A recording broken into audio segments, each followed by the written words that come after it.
West Coast, so cold, the streets we call home. Lost souls in a world that's so cold. Started at the bottom, we don't need no one. Aye. Been with my girl since day ones, don't give a fuck from the fake ones. Yeah, I've been on the grind, that grind don't stop till they pick me up or put me in a box. We come from nothing, been through the struggle, that's real, yeah that's real. And don't talk to me about trenches, cause we've been through them all. Hit a rough patch, had holes in the wall. Got a couple kids in the picture now, we gotta pick shit up just to make them proud. Still these gronks trying to chat crap, trying to act bad. I remember 15 trying to get to a bag, now 23 trying to get to a stack. Need to feed my fam, that's facts, ayy.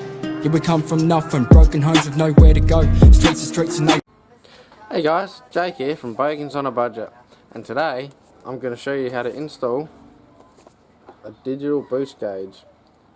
So obviously, as you know, my wagon is L67 now. It's a VY.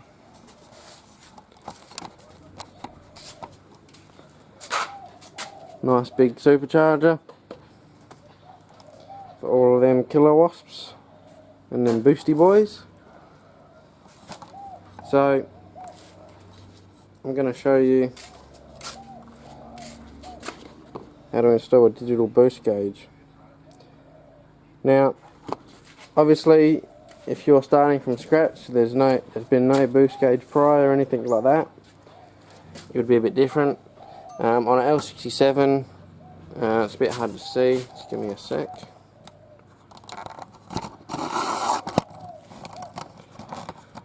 You would essentially go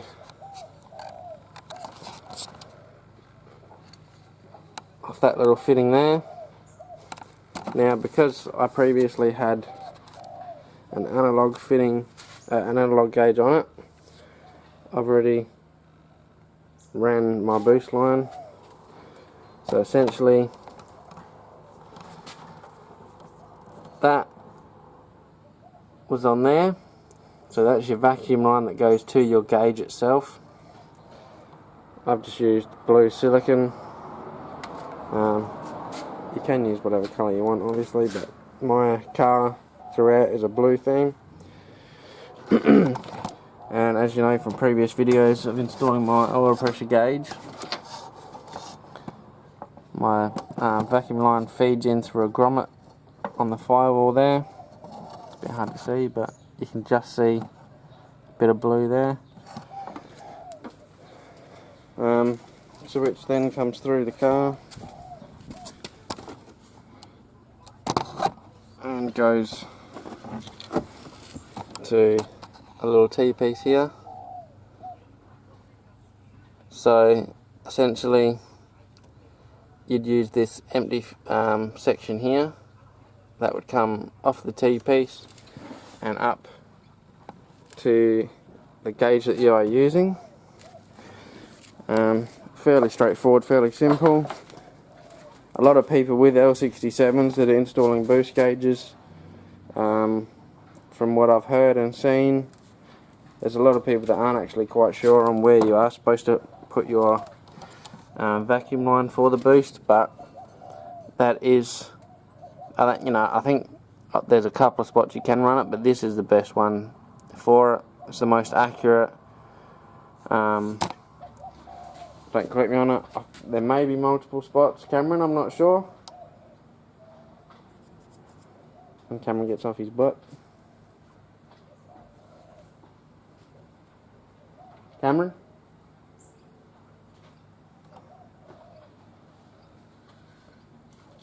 I was just saying, don't quote me on it, but there is maybe a couple of spots you can run a boost gauge off, but that's the best? Or is that the only spot? Some people I have seen, they run them off, teed off the actuator, which I believe gives wrong pressure. I run from here, the main nipple, which is, I've spoken to a lot of people and they said that is where to run it. I just said like that seems to be, which is on that spot seems to be the best, the most accurate reading. Yeah, well that's proper manifold pressure as well for your inlet manifold, so you'll get your vacuum from there. So you get proper vacuum pressure and proper boost pressure from there. Yeah, because what you'll find, guys, is with petrol setups, your boost gauges show vacuum and boost. It's only diesel ones that don't show vacuum on the gauge. So yeah, like as I said, that's the nipple you'd go onto, or the fitting as such. Run it through the firewall like I have, and then as I showed you where that comes to the T-piece. And then yeah, like I said, off that T-piece up to your gauge, wherever you're going to have your gauge, whether it be, you know, in here or in this little corner. Doesn't really matter where you situate it. But yeah, just know that that's where you would run it off of. Now, obviously, because I've had an analog gauge in here previously, I don't have to run that line, it's already there. I can reuse that. Just find somewhere to sit you, where you can still see.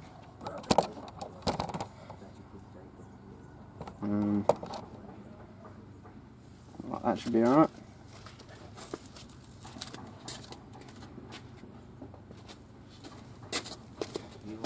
So, unboxing the gauge.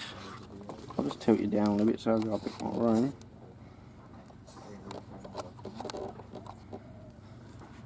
So, we'll go to unboxing the gauge, and what you'll find in it. Just move you again. Sorry guys. Should be a bit more organised, shouldn't I? So, we'll open it up.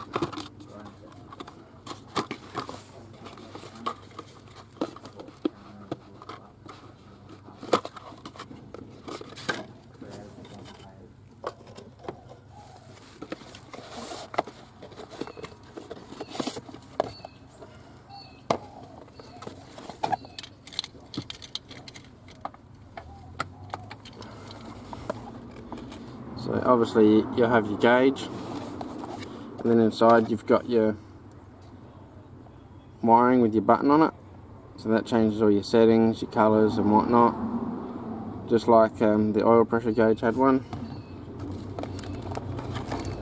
You've then got your main wiring loom for the gauge with your digital sender unit on it.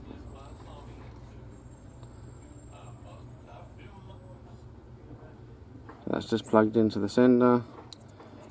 So obviously that you just mount anywhere under the dash, and off of the T-piece that's up there, one I showed you earlier, that where that blue line is and the T-piece, you'd run where there's nothing on that T, that blank spot, you'd run a hose from there.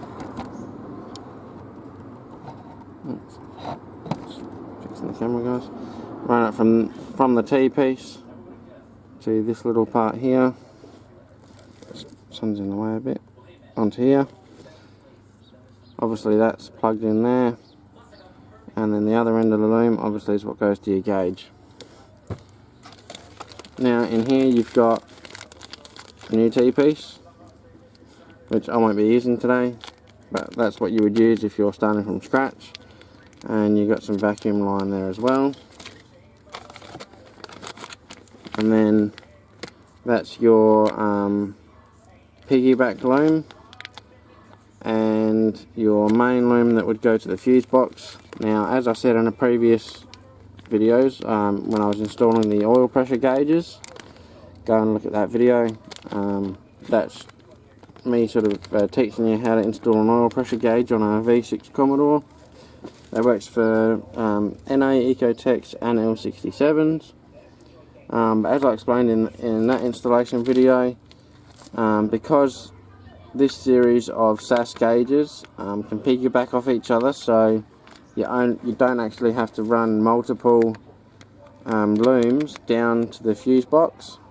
You only got to run one, and you can piggyback off each gauge. Just by using a piggyback loom into this spot here on the back of the gauge. So very handy, a lot less work, a lot less wiring. So yeah, we won't be using that today, so I can keep that as a spare for just in case. But yeah, that's pretty much everything for unboxing. So I guess we'll crack on, guys.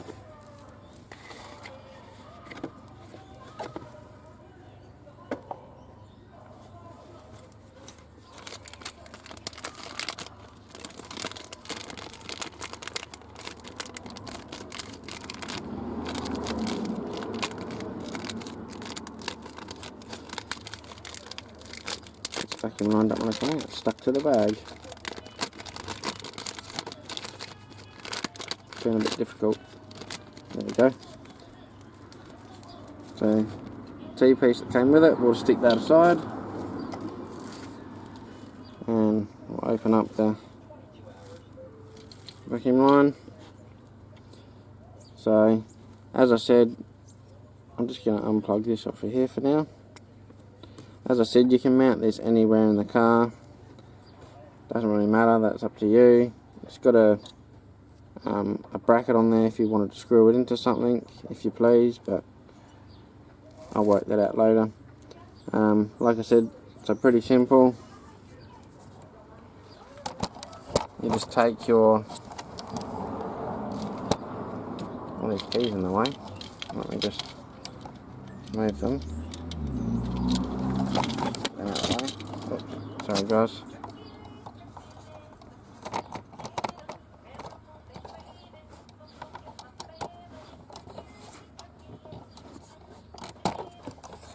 As I said, you grab your T-piece, you grab your new vacuum line,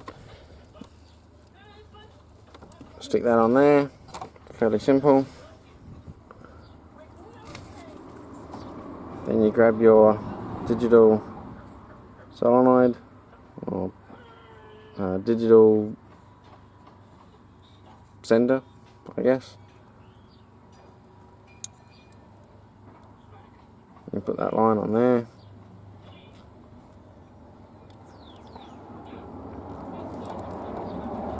Try and get it on as far as you can. And then it's a matter of deciding where you want to mount it, or cable tied, or however you decide you want to mount it, whether it's screws or cable ties, doesn't really matter. Just decide where you want to hide that in the dash.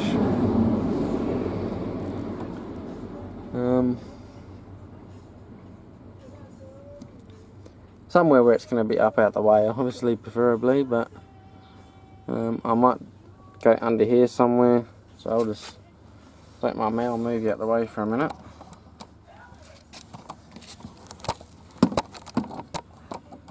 While I get in there and have a look. So don't mind my fat head in the way.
Alright guys, so basically what I think I've decided to do is just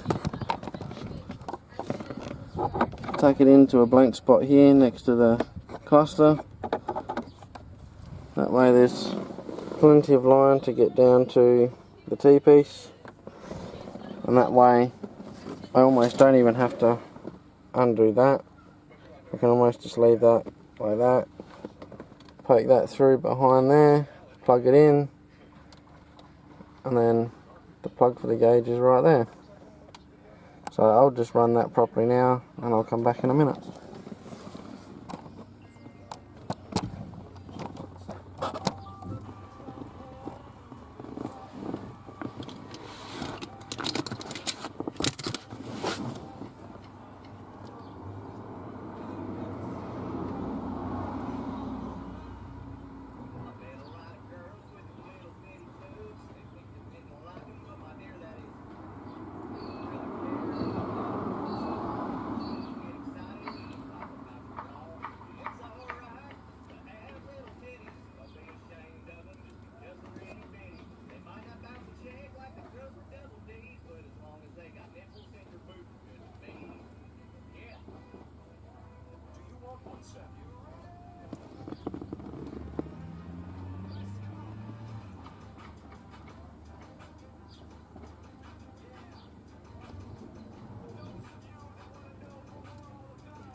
So I'll just show you guys, come around here, camera. So I just ran that behind there, and there's your pink plug that goes to your sender. Plug that in, and just tuck that in behind there. That's where I've decided to have it. Now I've also left most of that coiled up and just taken out what I need. So then that can just sit up like so. Then we can run that in from behind there. We'll also grab our button. I'll just take out what I need of that as well. So just a little bit for now, just so that we can plug it in. I'll just take a little bit more, mind you.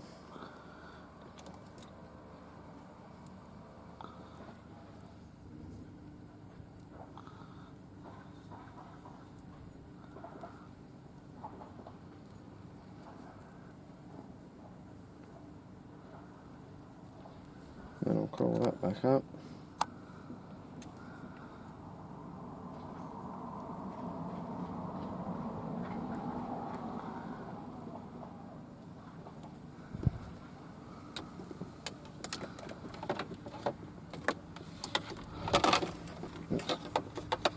Stuff falling out everywhere. And then we grab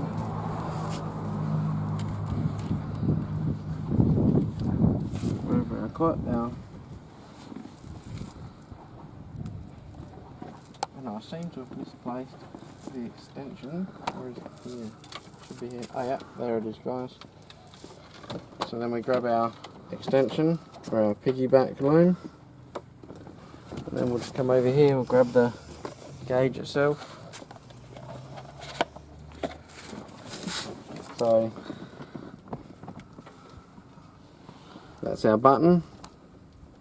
That goes up here.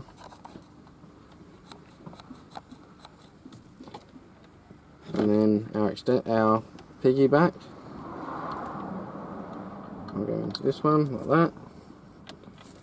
And then our main from the sender up the top, like so.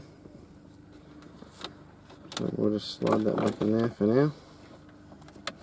Obviously I'm gonna, mount the gauges in the pod properly and all. This is just mostly for demonstration. Now, if that's all done right, we should have 2 gauges. So like I said, guys, fairly simple. There's not a lot to these gauges.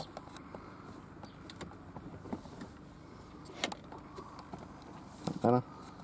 Yeah, so there you go, both gauges. Off, key up when the key's off, turn the key on, the gauges turn on. So there you go guys, quick one, fairly simple. That's how to do boost gauge on a VY Commodore, V6, or better yet, an L67. Like, comment, subscribe. We're not going to force you to if you don't want to. Subscribes do help. Any comments you do have, anything you didn't like, you did like, any suggestions, tips, anything like that, guys, we're always open to hear any feedback, good or bad.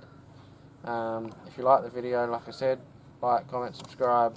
Thanks guys, peace out.